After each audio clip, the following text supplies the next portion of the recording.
السلام عليكم ورحمة الله. كما وعدتكم قلت لكم ملي غتوصل بالقصبة ديال الصيد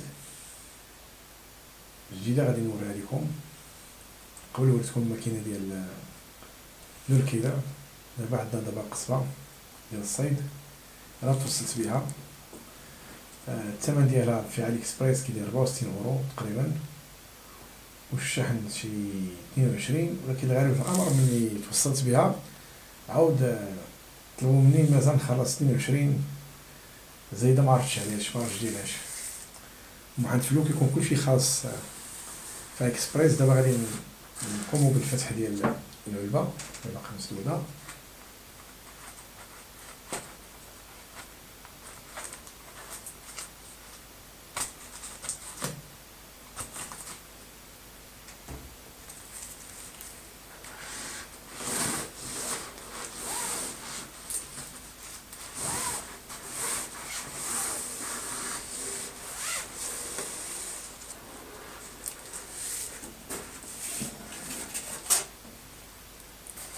هذيك تشوفوا كتجي بحال هكا تاع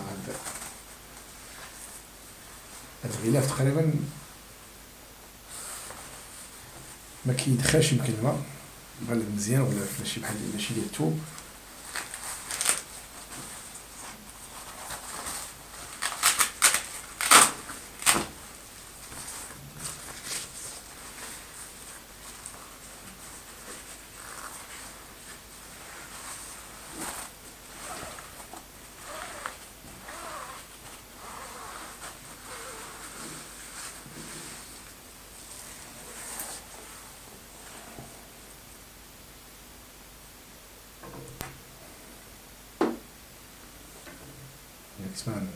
كسبة معتبرة.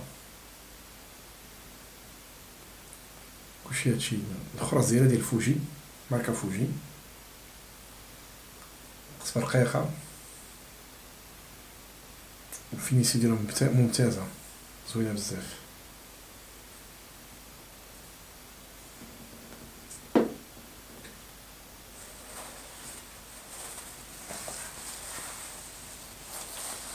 هيا جميع المعلومات كاين فيها كما كتلاحظوا. السمية ديالها،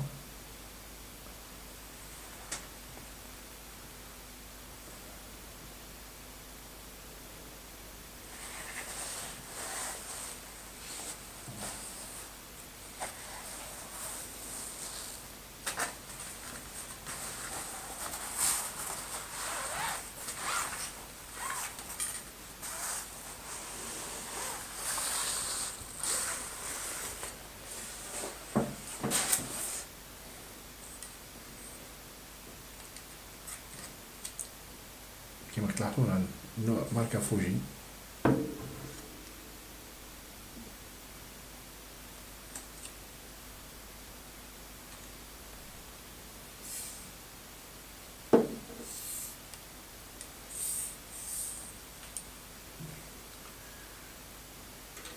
هذه قصبة 420 اللي هي القصبة اللي ممتازة، رقيقة بزاف، مفينية مزيان.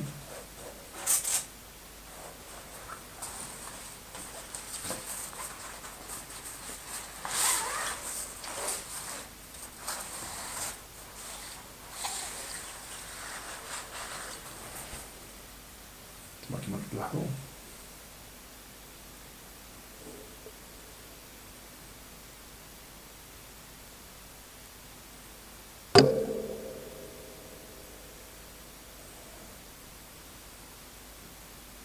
الاسم ديالها.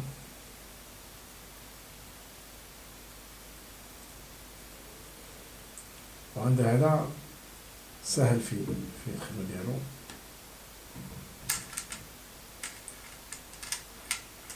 كتحط الماكينة وعلى حساب الكور ديال الماكينة كتسد، كتساق مزيان، كتشد مزيان بلا ما تبقى تدور بيديك بحال هكا. انا شاد بدا ساد مزيان مخير.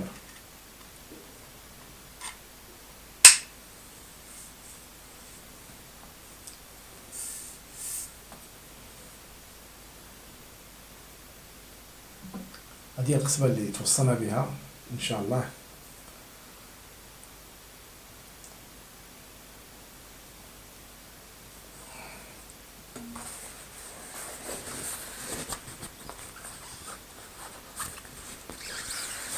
القصبة اللي هي في المستوى قصبة زوينة.